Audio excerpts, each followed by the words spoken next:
Hello friends, welcome to PK sir. दोस्तों, आज के इस वीडियो में हम लोग मैथ के ऑब्जेक्टिव क्वेश्चन को पढ़ने वाले हैं जो 2025 के एग्जाम में आया था। इससे पहले भी जितना क्वेश्चन आया था एग्जाम में 2023 और 24 के क्वेश्चन बैंक का वीडियो इसी चैनल पर उपलब्ध है।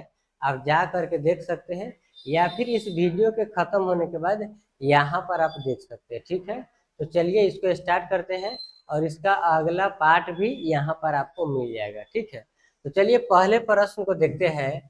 पहला प्रश्न है, निम्नलिखित में से किस द्विघात बहुपद के शून्यक 3 एवं -10 है। यहाँ पर शून्यक दिया हुआ है। अब इस बात को हमको याद रखना है कि शून्यक का मतलब क्या होता है, एक्स के मान। शून्यक का मतलब क्या होता है, एक्स के मान। तो यहाँ पर कह रहा है कि शून्यक दिया हुआ है। क्या दिया हुआ है, शून्य। और शून्य का मतलब क्या होता है, एक्स के मान। तो यहाँ पर हम लिखेंगे एक्स बराबर क्या दिया हुआ है, एक्स बराबर 3 दिया हुआ है। एक्स बराबर कितना दिया हुआ है, 3 दिया हुआ है। और फिर दूसरा में एक्स बराबर -10 दिया हुआ है। एक्स बराबर -10। इसको बनाने का अलग अलग तरीका है, हम अलग अलग तरीका लगा सकते हैं। जैसे कि एक्स बराबर उधर 3 है तो उसको इधर के साइड लेंगे तो -3 हो जाएगा, और उधर -10 है तो इसको इधर के साइड लेंगे तो +10 हो जाएगा, और दोनों में गुना कर देंगे तो आंसर आ जाएगा। पहला तरीका यह है। दूसरा तरीका यह है कि एक शून्य अगर अल्फा है, एक शून्य क्या है, अल्फा, और दूसरा बीटा है, तो अल्फा प्लस बीटा। तो अल्फा के जगह पर 3 रखेंगे, किसी को कहीं भी रख सकते हैं, और बीटा के जगह पर -10 रखेंगे। तो 3 में से 10 घटेगा तो -7 बचे, यानी कि अल्फा प्लस बीटा का मान कितना आ गया, -7। हम लोग अल्फा प्लस बीटा के मान ज्ञात किए हैं तो आया है कितना, -7 आया है। ठीक है, इसके आगे देखो। अब यहाँ पर हम लोग अल्फा इंटू बीटा के मान ज्ञात करेंगे। तो अल्फा के मान हो गया 3, इंटू का मतलब होता है गुना, और बीटा का मान हो गया -10। तो 10 तिहाई के कितना हो जाएगा, 30 हो जाएगा। तो -30 हो गया। ठीक है, तो यहाँ पर हम लोग द्विघात बहुपद के एक फॉर्मूला जानते हैं। ठीक है, द्विघात बहुपद का फॉर्मूला होता है x² minus alpha plus beta x और प्लस अल्फा इंटू बीटा। इस फॉर्मूला के याद रखना है, हर जगह पर उपयोग होगा। तो x² की जगह पर x², आप माइनस के माइनस, अल्फा प्लस बीटा का मान 7 है तो यहाँ पर 7 लिखेंगे, लेकिन माइनस में 7 है तो माइनस में 7 लिखेंगे और x लिखेंगे, प्लस अल्फा इंटू बीटा का मान -30 है तो -30 लिखेंगे। यहाँ पर हो गया x² minus minus plus 7x और -30। ये हम लोग का क्या हो गया, यही हम लोग का द्विघात बहुपद हो गया, क्योंकि इसका पावर 2 है। तो अब इसमें हम देखेंगे x² प्लस 7x और -30, x² प्लस 7x और -30 ऑप्शन ए में है। तो इसका सही जवाब क्या हो जाएगा, ऑप्शन ए हो जाएगा। सभी को समझ में आया होगा, और जिस भी बच्चा के ए है उसका बिल्कुल सही है। अगला प्रश्न को हम लोग देखते हैं। अगला प्रश्न है, यदि किसी, चलो इसको फिर से हम लोग लगाते हैं। प्रश्न है, यदि किसी द्विघात बहुपद के शून्यकों का योगफल 3 और गुणनफल -2 है तो वह द्विघात बहुपद होगा। जो इससे पहले हम लोग बनाए हैं उसमें भी यही था, लेकिन उसमें शून्यक दिया हुआ था, और इसमें अल्फा प्लस बीटा। योगफल का मतलब होता है, योगफल में अगर हम लोग अगर मानेंगे अल्फा, क्या मानेंगे, अल्फा। अगर योगफल में हम लोग एक शून्यक अल्फा मानेंगे और दूसरा बीटा मानेंगे तो अल्फा प्लस बीटा बराबर 3 दिया हुआ है। यहाँ पर योगफल का मतलब दोनों का जोड़ दिया, अल्फा प्लस बीटा का जोड़ दिया तो कितना आ रहा है, 3 आ रहा है। तो योगफल 3 दिया है और गुणनफल -2 दिया हुआ है, तो अल्फा इंटू बीटा बराबर हो गया -2। सभी को समझ में आया होगा, इसमें कुछ भी नहीं किए हैं। अब एक फॉर्मूला हम लोग जानते हैं शून्यकों के, द्विघात बहुपद के जो मानक रूप होता है वह होता है x² minus alpha plus beta x और प्लस अल्फा इंटू बीटा।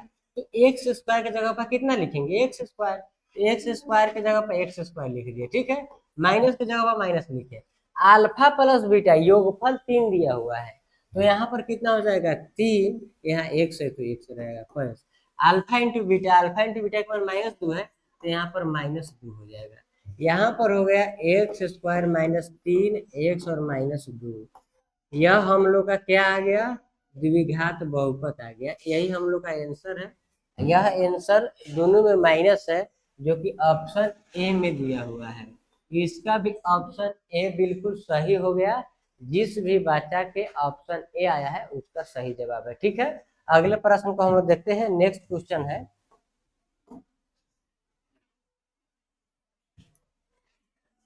यदि P X is equal to X के power 4 minus 2x cube plus 17x square minus 4x plus 3 को क्यू एक्स बराबर मतलब x प्लस 2 से भाग दिया जाता है, तो भागफल का घात होगा।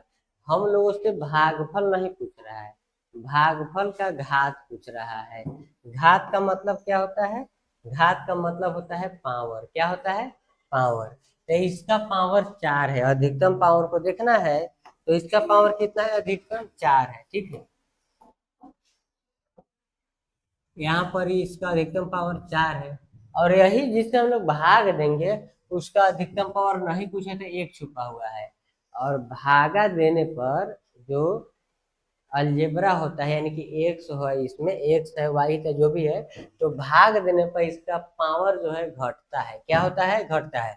तो 4 है और ये घटेगा तो क्या हो जाएगा, एक्स की पावर 3 हो जाएगा। अधिकतम घात को देखना है, इसका कितना है 4 और घटेगा तो कितना हो जाएगा बोलो तो, घटेगा तो 3 हो जाएगा। तो इसका सही जवाब क्या हो जाएगा बोलो तो, ऑप्शन बी हो जाएगा 3, ठीक है।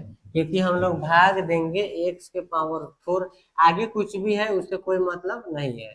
हम लोग इधर से भाग देंगे एक्स प्लस 2 से, तो इसका पावर देखेंगे, इसका पावर इससे घटा लेंगे, एक्स का पावर यहाँ पर 3 लिखाएगा। अब इसके आगे कुछ भी है उससे कोई मतलब नहीं, मेन जो होता है हम लोग का कितना आ गया 3 आ गया, यही घात पूछ रहा है और अधिकतम घात को ही लिखा जाता है, ठीक है। अगले प्रश्न को देखते हैं हम लोग। अगला क्वेश्चन है x plus 2y plus 3 is equal to 0, 3x plus 6y, आप प्लस यहाँ पर कुछ तो होना चाहिए। यहाँ पर नहीं कुछ दिया है तो हम लोग कितना मान सकते हैं, 2 3 4 5 कितना मान सकते हैं, लेकिन यहाँ पर कुछ ना कुछ देना चाहिए। लिखने वाला के गलती हुआ है, वहां पर कुछ दिया होगा तो गलती से वहां पर कुछ छोड़ दिया है, ठीक है। यहाँ पर कुछ होना चाहिए, कोई संख्या। अगर a1 बाटा a2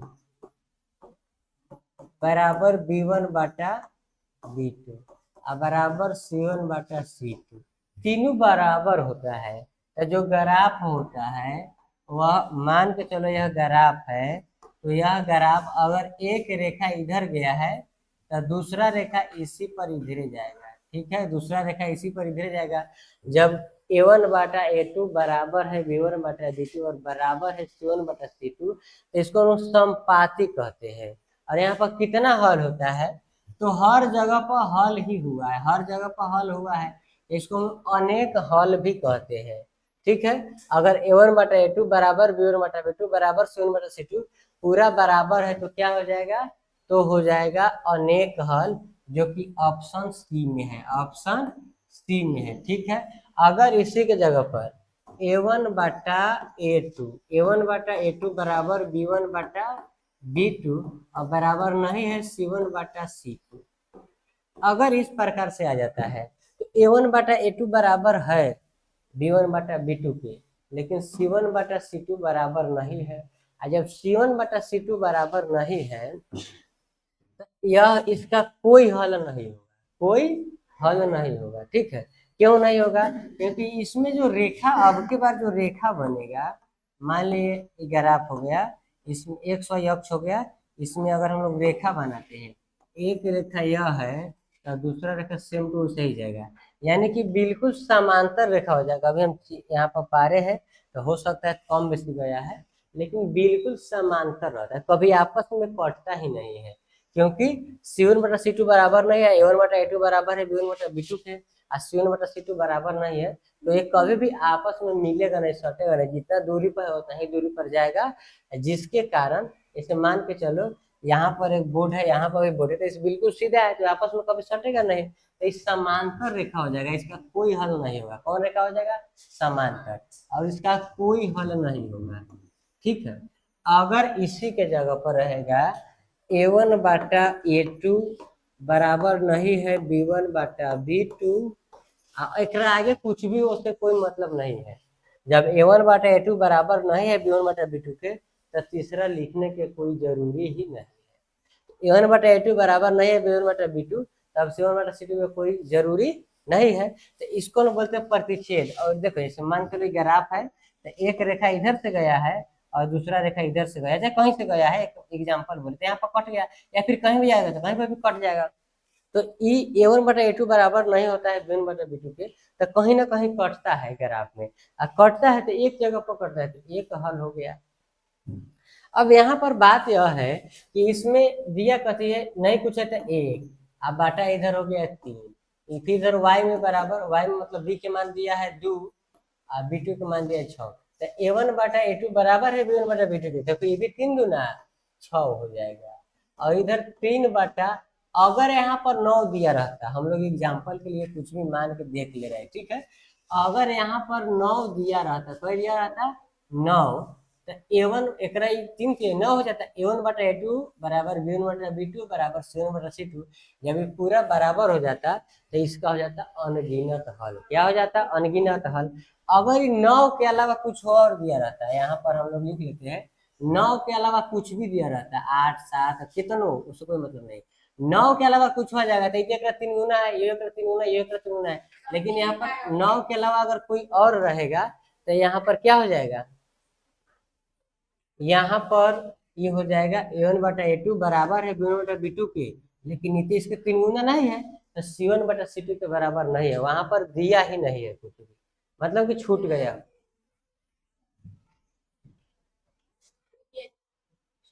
अच्छा, यहाँ वही तो एग्जाम्पल के लिए लिखे हैं, ठीक है, तो यहाँ पर ये बरोबर नहीं होगा, अब बरोबर नहीं होगा तो क्या हो जाएगा, ये हो जाएगा कोई हल नहीं, कोई हल नहीं, तो या तो इसका आंसर कोई हल नहीं होगा, या तो अनगिनत हल होगा, यहाँ पर 9 होगा तो अनगिनत हल होगा। ठीक है, इसको ध्यान में रखना है।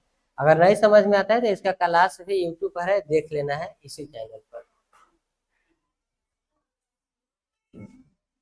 है। इसी तरह इसको कैसे खत्म करें,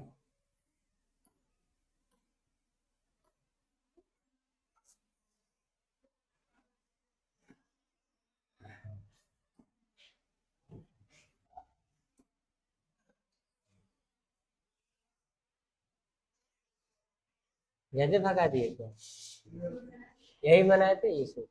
दो रैखिक समीकरणों के लेखा चित्र यदि समांतर हो तो हलों की संख्या होगी। कह रहा है कि दो रैखिक समीकरण है और दो रैखिक समीकरण के लेखा चित्र क्या है, समांतर है। जब लेखा चित्र समांतर है तो क्या हो जाएगा, इसका अनगिनत हल हो, ये कोई हल नहीं होगा, कोई हल नहीं होगा। समांतर कहने का मतलब है कि एक रेखा ऐसे अगर बनाए तो एक, जो हम इस तरह ग्राफ बनाए हैं जिसमें एक अक्ष और वाई अक्ष है, एक्सिस से, अगर यहाँ से एक रेखा गया है तो समांतर का मतलब इधर गया है, जब समांतर रेखा तो कहीं कोई कटेगा ही नहीं, तो इसका कोई हल नहीं होगा, इनमें से कोई नहीं होगा, अनगिनत हल नहीं हो सकता है, एक दो भी नहीं होगा, कोई हल ही नहीं होगा, समांतर है तो कोई हल नहीं होगा। ठीक है, नेक्स्ट क्वेश्चन को हम देखते हैं। अगला प्रश्न है, रैखिक समीकरण युग्म 5x - 4y + 8 = 0 एवं 7x + 9 = 0 है। अच्छा, 7x इसमें भी कोई छोड़ दिया है। अब यहाँ पर ये नहीं समझ में आ रहा है कि 9 से पहले वाला छोड़ा है कि 9 से बाद वाला छोड़ा। हो सकता है y के मान छोड़ के 9 लिखा हो, या फिर हो सकता है 9 में ही y था, तो ये तो छोड़ दिया, तो कोई बात नहीं, हम लोग देखते इस क्वेश्चन को हल कैसे करेंगे। ठीक है, अगर दो समीकरण दिया हुआ है तो संगत कब होगा, असंगत कब होगा, आश्रित कब होगा, इनमें से कोई नहीं कब होगा। तो सबसे पहले यहाँ पर तुम लोग को पहले जो बताए हैं उसी को अभी हम लोग देख लेते हैं, ठीक है। यहाँ पर आने के बाद अच्छा अच्छा अच्छा समझ गए। क्या नंबर क्वेश्चन में थे, इसी में थे ना।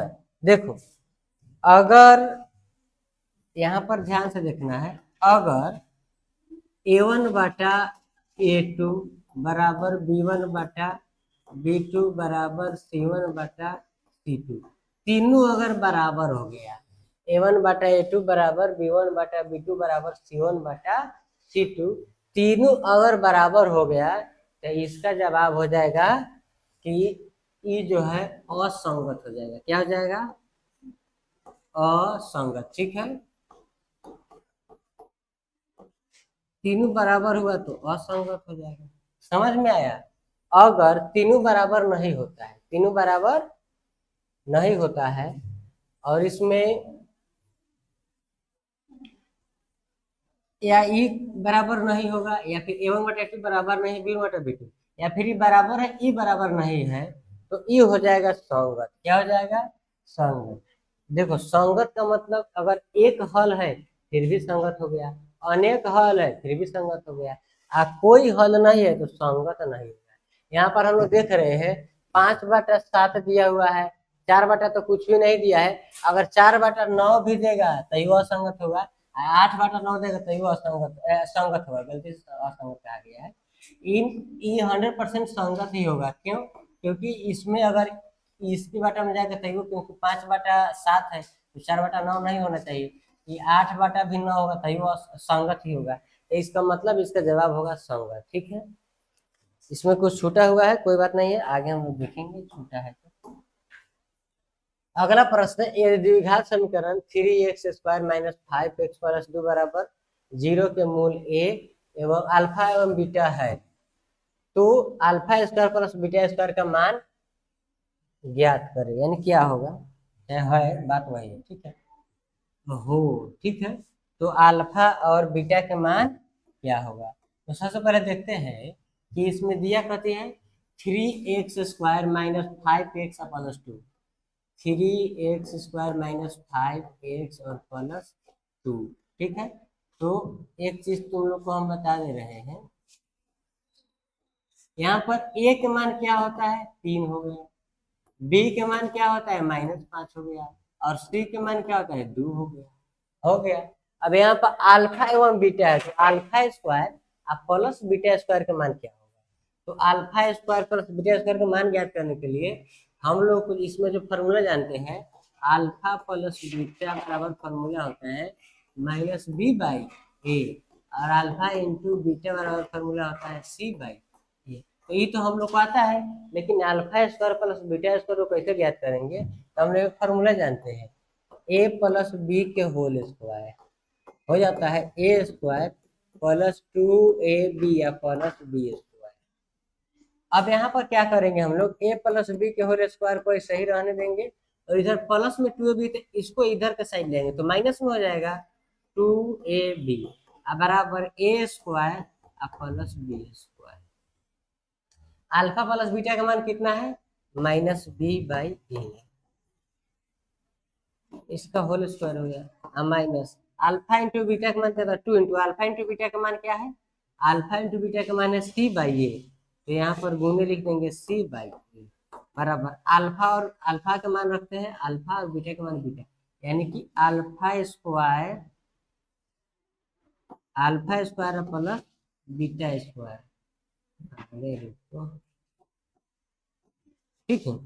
तो -b के मान कितना हो गया 5, -5, अब बाटा a के मान कितना हो गया, a के मान 3, इसका स्क्वायर कर देंगे, -2 गुणे c के मान कितना हो गया 2, a के मान कितना हो गया 3 बराबर, यहाँ पर α² β² का मान ही है, तो 5 25 बटा 3 तिहाई 9, -2 दूना 4 बटा 3 बराबर क्या करेंगे, इसको लिख देंगे 9, कितना लिख देंगे 9।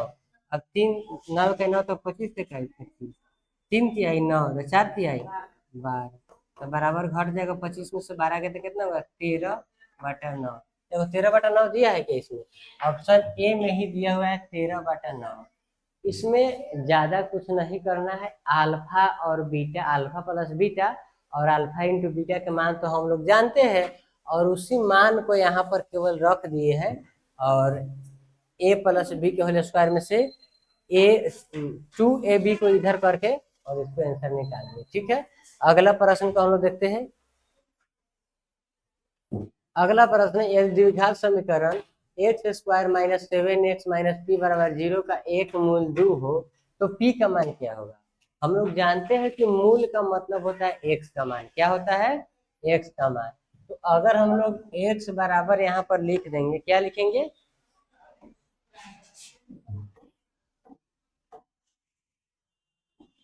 x बराबर लिख देंगे 2। क्या लिख देंगे? 2। इसका मतलब मूल कितना हो गया? 2 हो गया। कितना हो गया? 2 हो गया। तो यहाँ पर दिया हुआ है 2x² माइनस 7x और माइनस p।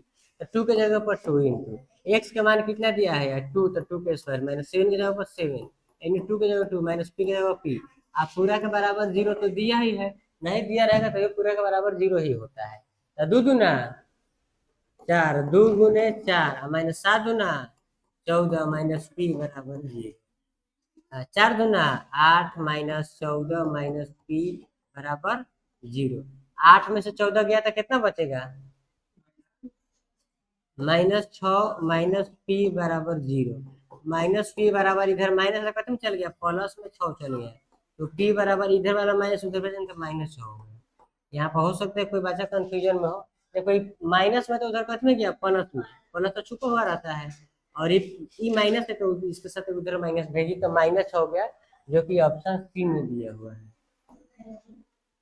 ठीक है, सभी को समझ में आया है? तो अगला प्रश्न को देखते हैं।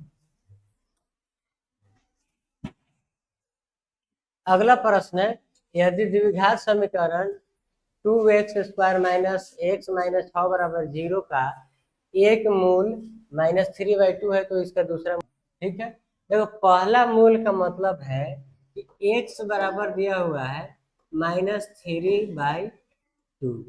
x के मान कितना दिया हुआ है? -3/2 दिया हुआ है। ठीक है, तो हम लोग ज्ञात करेंगे, तो इसको बनाने के लिए अलग तरीका हम लोग लगा सकते हैं, लेकिन क्या करते हैं, इसको हम लोग इधर के साइड ले आएंगे। क्या करेंगे? इधर के साइड ले आएंगे, तो इधर क्या हो जाएगा? x प्लस 3/2, इससे उसमें भागा देंगे हम लोग। x प्लस 3/2 से भागा देंगे 2x² minus 1 minus x minus 6। तो यहाँ x आगे 2 से गुना कर देंगे, 2 एक 2, और यहाँ पर क्या हो जाएगा? x है तो x लिखेंगे ही नहीं, अब इसे हम 2 से गुना करेंगे। कितना से गुना करेंगे? 2 से, तो कितना आएगा? स्क्वायर है तो 1 से गुना करेंगे। ठीक है, कितना से गुना करेंगे?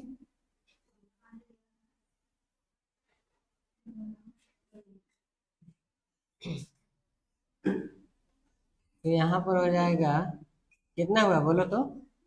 यहाँ पर हो गया 2x² माइनस, फिर गुना हुआ तो 2 से 2 कट गया, सीधे 3x हो गया, माइनस 3x माइनस माइनस ये कट गया। यहाँ पर क्या हो जाएगा? -4x minus 6। और यहाँ पे x के पारा कितना पढ़ेंगे तो 4 आएगा बोलो तो यहाँ पर -4 हो गया। अब इसमें गुना करें तो -4x, फिर इसे इसमें गुना करेंगे तो कितना हो जाएगा? कट क्या जाएगा? माइनस, यहाँ पर 3/2 और गुने हो गया 4, 2 कितना जाएगा? 6 हो जाएगा। ठीक है, अब माइनस का प्लस होगा, ये माइनस का प्लस होगा, कट गया। अब यहाँ पर हो जाएगा 2x माइनस 4 बराबर तो 0 होता है, तो 2x बराबर हो जाएगा माइनस का प्लस में 4, x बराबर हो गया 4/2, तो 2 दूना 4, x के मान हो गया 2। x का मान कितना हो गया? 2 हो गया। ठीक है, जो कि ऑप्शन बी में दिया हुआ है। इसको और भी अलग तरीके से बना सकते हैं। अब किसी किसी बच्चों को यह भारी लग रहा होगा, अल्फा बीटा वाला आसान लगेगा, और किसी को यह आसान लगेगा, क्योंकि जिसको भागा अच्छा से आता होगा उसको यही आसान लग रहा होगा। ठीक है, अगले प्रश्न को देखते हैं हम लोग। अगला प्रश्न है द्विघात समीकरण 2x² - 6x और +3 बराबर 0 के मूल की प्रकृति क्या है। 2x² - 6x +3 बराबर 0 मूलों की प्रकृति क्या है। तो मूलों की प्रकृति को हम लोग किस प्रकार से ज्ञात करते हैं, इसको देखते हैं हम लोग ध्यान से। मूलों की प्रकृति का मतलब क्या होता है। तो d बराबर कितना, d बराबर, इसको बड़ा करते हैं, d बराबर अगर 0 है तो इसको हम लोग क्या बोलते हैं, इसको हम लोग बोलते हैं वास्तविक और के रहने देते हैं और समझ लेना है, यहाँ पर कोमा दे दिए, समान क्या हो जाएगा, वास्तविक और समान। अगर d 0 से बड़ा है, d 0 से बड़ा है, यहाँ पर माइनस नहीं है इसे लिखे कि कोई माइनस नहीं, d 0 से बड़ा है तो ये हो जाएगा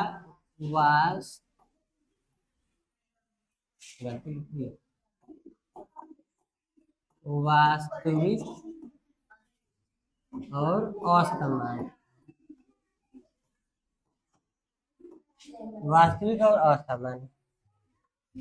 अगर d से 0 बड़ा है, माने d जो है 0 से छोटा है, और जब d 0 से छोटा होता है इसका मतलब होता है 0 से छोट कौन होता है, माइनस होता है। 0 से छोट कौन होता है, माइनस होता है। तो यहाँ पर d यानी कि जब d के मान माइनस में आ जाएगा, कहने का मतलब है d 0 से छोटा हो जाएगा तो हो जाएगा आभासी, इसको कह सकते हैं, या फिर यहाँ लिखा वास्तविक में ये भी कह सकते हैं, वास्तविक नहीं। इसको लोग क्या क्या कह सकते हैं, अवास्तविक, अवास्तविक, आभासी, आभासी, आभासी, ना ऐसा आभासी नहीं, आभासी, ठीक है। तो इसको अवास्तविक, आभासी, काल्पनिक ऐसा कह सकते हैं, ठीक है। तो अगर डी के मान 0 आएगा तो अब हम लोग यहाँ पर डी के मान ज्ञात करेंगे, डी बराबर 0 आ जाएगा तो वास्तविक एवं समान डी बराबर, अगर डी अगर 0 से बड़ा हो जाएगा, कहने का मतलब डी के मान 1 2 को कुछ भी आ गया, प्लस में आ गया कुछ भी, 0 से बड़ा तो वास्तविक और असमान। अगर यही डी 0 से छोटा आ गया तो अवास्तविक, वास्तविक नहीं, आभासी कुछ भी बोल सकते हैं, या काल्पनिक। तो चलो यहाँ पर देख लेते हैं, d बराबर एक फार्मूला होता है, इस फार्मूला को याद रखना है। d बराबर फार्मूला क्या होता है, b² - 4ac, क्या होता है, b² - 4ac। तो d बराबर जाएगा, b के मान कितना है, यहाँ पर हम लिख भी दे रहे हैं, ठीक है। a के मान क्या हो गया 2, b के मान क्या हो गया बोलो तो -6, और c के मान क्या हो गया 3 हो गया, ठीक है। b², b के मान 6 है तो -6 पे इसको है, -4 के जगह पर 4 इंटू a के जगह पर 2 गुने c के जगह पर 3 तो बराबर 6 36, माइनस यहाँ पर कितना हो जाएगा, 4 दूना 8 तिरका 24, 8 तिरका, अब 36 में 24 का कितना बचा 12 है। अच्छा ये प्लस हो जाएगा माइनस में, 3 माइनस में कहाँ दिया, प्लस में दिया, गलती से इतना माइनस है ना, 3 प्लस में दिया, ठीक है। तो यहाँ पर गया कितना 12, कितना हो गया 12। तो 12 जो हुआ है डी के मान क्या हुआ, 0 से बड़ा हुआ है, और 0 से बड़ा हुआ है तो वास्तविक और असमान, जो कि ऑप्शन कहाँ दिया हुआ है बोलो तो ऑप्शन ए में ही दिया हुआ है, ठीक है। अगले प्रश्न को हम देखते हैं, इसका ऑप्शन ए बिल्कुल सही जवाब हो जाएगा। अगला प्रश्न है, यदि किसी समांतर श्रेणी का 5वां पद 11 एवं सार अंतर 2 है तो उसका प्रथम पद क्या है, क्या होगा। तो सबसे पहले जो दिया है ना उसको हम लोग यहाँ पर लिख लेंगे, क्या करेंगे, जो दिया है उसको लिख लेंगे। तो हम लोग यहाँ पर लिखेंगे दिया है, क्या लिखेंगे, दिया है, बोलो क्या क्या दिया है। तो 5वां पद 11 दिया है, यानी कि a 5 बराबर दिया है 11। यहाँ पर ए 5वां पद 11 का मतलब एन के मान कितना हो गया 5, अब 5वां पद 11 है। सार्व अंतर यानी कि डी के मान कितना दिया है 2। देखो 5वां पद यानी कि 5 नंबर पर आ रहा है तो इसका मतलब एन के मान हो गया 5। अब यहाँ पर हो जाएगा, बोलो क्या होगा बोलो तो सब, ए एन बराबर फॉर्मूला होता है ए प्लस एन माइनस वन और इंटू डी होता है, ठीक है। यहाँ पर हम लोग ए एन के जगह पर कितना लिखेंगे 11 बराबर ए के ही मान ज्ञात करना हमको पड़े। एन के मान 5 दिया हुआ माइनस एक तो रहता है फॉर्मूला में, डी के मान 2 दिया हुआ है। 11 बराबर ए प्लस 5 में गया तो 4 और नहीं पूछे तो गुना 2 तो 4 गुना 8। 11 बराबर ए प्लस 8, 8 होने प्लस में तो माइनस चला 11 माइनस 8 बराबर हो गया ए। 11 में 4 है तो 3 बराबर हो गया ए। यानी ए का मतलब होता है प्रथम पद। ए का मतलब क्या होता है प्रथम पद। तो प्रथम पद पूछ रहा है, इसका मतलब ए के मान पूछ रहा है। क्या पूछ रहा है ए के मान। तो ए के मान क्या हो जाएगा ए के मान 3 हो जाएगा, जो कि ऑप्शन कहाँ है ऑप्शन सी में है। तो इसका ऑप्शन सी सही जवाब है। अगला प्रश्न को देखते हैं हम लोग। अगला प्रश्न है एन पदों वाले समांतर श्रेणी का योग N square plus 2n plus 1 है, तो इसका छठा पद है। देखो एन पद वाले समांतर श्रेणी का योग इतना दिया हुआ है, समझ में आया। और इसका छठा पद पूछ रहा है, तो एन का मतलब होता है नंबर। इसमें नंबर की जगह पर 6 दे दिया है। यहाँ पर दिया है N square plus 2n plus 1 और एन के मान कितना दिया हुआ है एन के एन बराबर इसमें दिया हुआ है 6। यहाँ पर कह रहा है एन के मान कितना है 6, यानी छठा पद का मतलब एन के मान 6। तो 6 को स्क्वायर प्लस 2 गुने 6 प्लस 6 के स्क्वायर कितना हो जाएगा 36 प्लस 6 गुना 12 फिर प्लस 1 36 से 12 कितना हो गया 48 प्लस 1 48 से 1 डायरेक्ट 49 हम लोग लिख सकते हैं।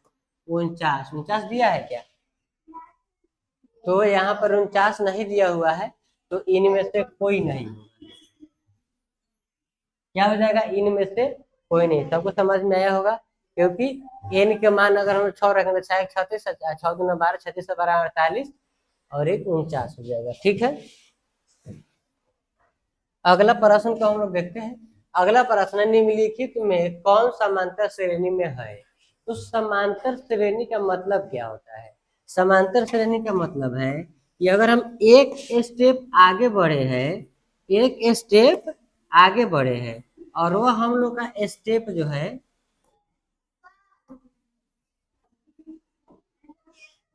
एक स्टेप अगर 2 मीटर है, फिर अगला स्टेप बढ़ेंगे तो ये 2 मीटर होगा, फिर अगला स्टेप बढ़ेंगे तो 2 होगा, फिर अगला बढ़ेंगे तो 2 होगा। कहने का मतलब है समान रूप से हम आगे बढ़ेंगे, तो इसको बोलते हैं समांतर श्रेणी। यानी कि समान का मतलब बराबर, अंतर का मतलब उसके बीच के डिफरेंस, यानी कि डिफरेंस जो बीच में अंतर हो रहा है। तो अगर दोनों के बीच में डिफरेंस बराबर है, सबके बीच में एक ही डिफरेंस आ रहा है, तो समांतर श्रेणी में है। यहाँ पर है 1 और 7, क्या 1 और 7 ये कितना बड़ा है 5 बड़ा है, कितना बड़ा है देखो तो 5 बड़ा है, ठीक है। यहाँ पर 7 से गया है 9, तो कितना बड़ा है 6 बड़ा है, गलती से 5 लिखा है। 6 बड़ा है, 7 से 9 2 बड़ा है और 9 से 16 7 बड़ा है। तो ये जो है समांतर श्रेणी में नहीं होगा, समांतर श्रेणी में नहीं होगा। क्यों नहीं होगा, क्योंकि इसका डी का मतलब होता है बीच के डिस्टेंस, तो जो बीच के डिस्टेंस है वह बराबर नहीं है, इसीलिए यह समांतर श्रेणी नहीं है। अब यहाँ पर x square x cube x के पावर 4 एक्स के पावर 5 दिया है। किसी का जब हम लगातार स्क्वायर को बढ़ाते रहेंगे तो उसमें अंतर बहुत ज्यादा हो जाता है। जैसे हम लोग एक के भी देख सकते, एक के स्क्वायर करेंगे तो एक ही होगा, एक के ज्यादा एक के तो नहीं बढ़ता है, उतना ही का उतना ही रहता है। 2 के स्क्वायर करेंगे तो 4 होगा, 2 के क्यूब करेंगे तो 8 होगा और 2 के पावर 4 रखेंगे तो 2 दूना 4 4 दूना 8 8 दूना 16 होगा। यानी कि इसका दुगुना होता जाएगा। क्या होता जाएगा दुगुना, पहले 4 बढ़ा है तब 8 बढ़ा है, तो फिर उसके बाद 16 बढ़ेगा तो 32 बढ़ेगा। तो ये कभी भी इस प्रकार से स्क्वायर लगातार देता है, यानी कि स्क्वायर भी हो सकता है। लेकिन यहाँ पर 2 दिया है, यहाँ पर 3 दिया है, तो 3 दूना के माने कि 2 यहाँ पर 6 हो गया। यहाँ पर कोई अंक दिया होता है, ठीक है। और यहाँ पर जैसे ये 8 हो गया, तो यहाँ पर हमको लाना कितना था 12, तो 12 होता है। फिर उसके आगे हमको लेना कितना था 16 लेना था, तो 2 के पावर 4 देते था। तो कहने का मतलब स्क्वायर देगा तो हो सकता है, लेकिन लगातार बढ़ते रहेगा ये 2 3 4 5, तो कभी भी ऐसा नहीं होगा। ठीक है, ऐसा अगर दिया है तो 100% गलत है। इसके पीछे की रीजन है कि दुगुना बढ़ेगा, पहले 4 था तब 8 बढ़ेगा तब 16 बढ़ेगा, लेकिन समान रूप से बढ़ता है। 4 बढ़ा है तो हमेशा 4 ही बढ़ना चाहिए। ठीक है, मैं बता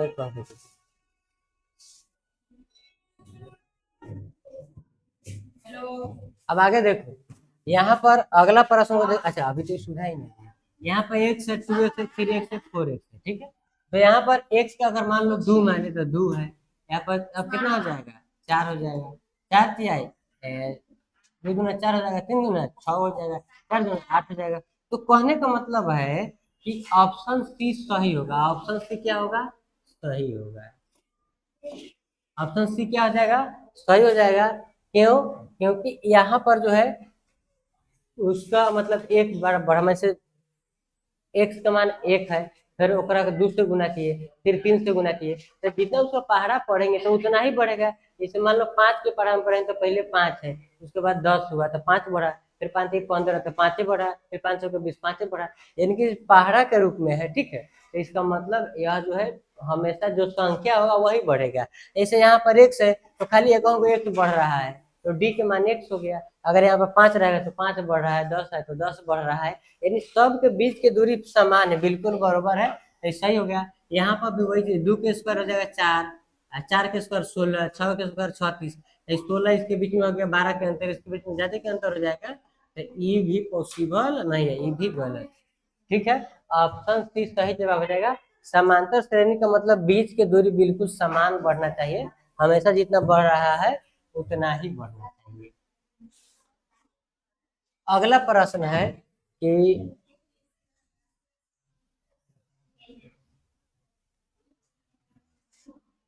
अच्छा, अगला प्रश्न, निम्नलिखित में कौन समांतर श्रेणी में नहीं है तो क्वेश्चन वही, लेकिन इसमें थोड़ा सा अंतर यह है कि इसको क्या कर दिया है, उल्टा कर रहा है, कॉमन नहीं है। तो पहले 1 से 2 बढ़ा, 2 से 3 बढ़ा, 3 से 4 बढ़ा, 4 से 5 बढ़ा, तो ये हमेशा कितना बढ़ रहा है, 1 बढ़ रहा है। कितना बढ़ा, 1। तो इस समांतर श्रेणी में है, समांतर श्रेणी में है। हमसे पूछ रहा है नहीं, क्या पूछ रहा है, नहीं पूछ रहा है। यही तो सही है, नहीं कहा है। यहाँ पर 3 बढ़ा, 3 फिर 3 फिर 3, माने 3 3 बढ़ रहा था, ये समांतर श्रेणी में है, पूछा तो नहीं है। फिर यहाँ पर देखो 2 बढ़ा, 2 बढ़ा, फिर 2 बढ़ा, ये समांतर श्रेणी में है, हमसे पूछा नहीं। अब देखो फिर 2 दूना 4, 4 चौका 16, 6 36, 8 28 64, देखो इसके बीच में कितना के अंतर है, इसके बीच में 12 के अंतर है, इसके बीच में 20 के अंतर है, तो ये नहीं है, हमसे नहीं पूछा है, तो इसीलिए यही सही है।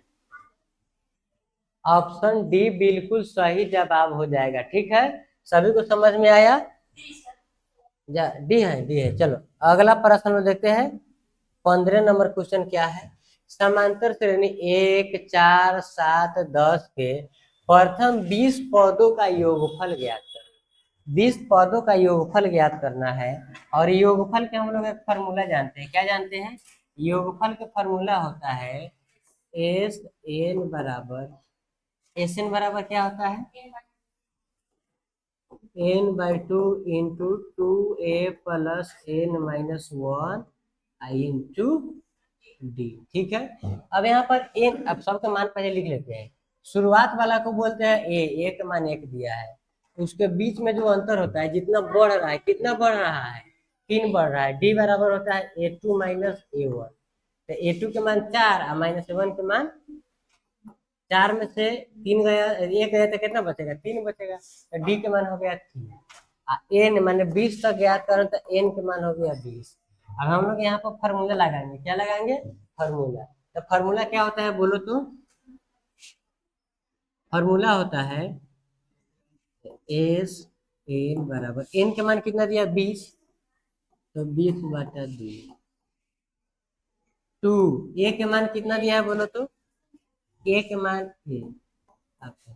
एन के मान 20 माइनस ए, और डी के मान कितना दिया हुआ है, डी के मान 3 दिया हुआ है। अब यहाँ पर हो गया एस एन की जगह पर 20 हो गया है तो 20 यहाँ भी लिखना चाहिए था, कोई बात नहीं है।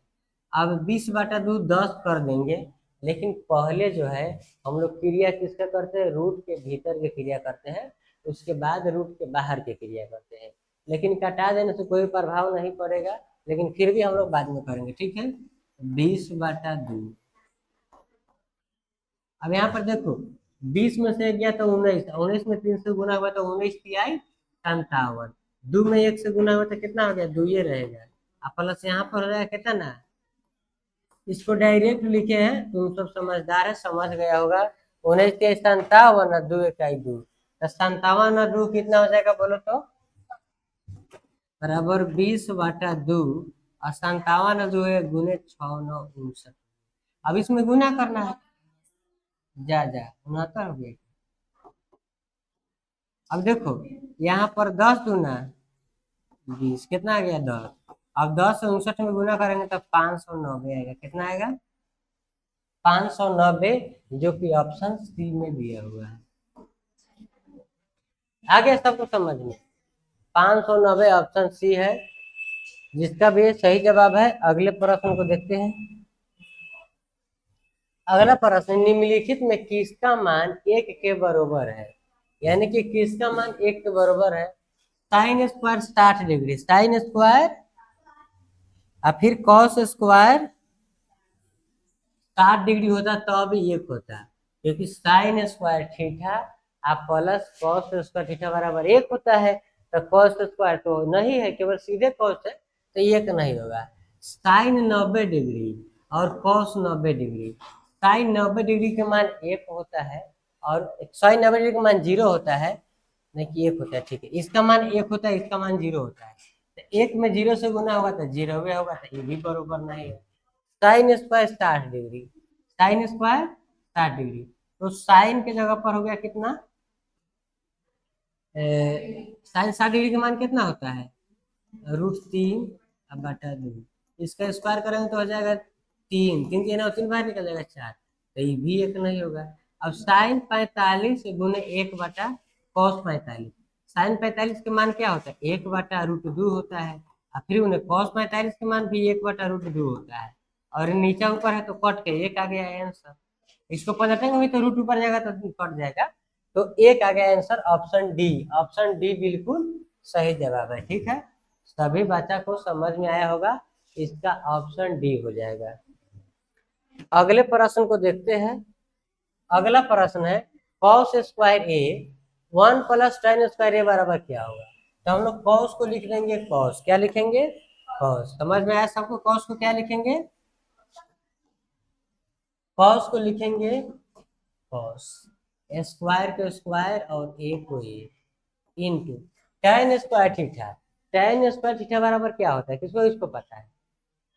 tan स्क्वायर थीटा बराबर क्या होता है, सेक स्क्वायर थीटा।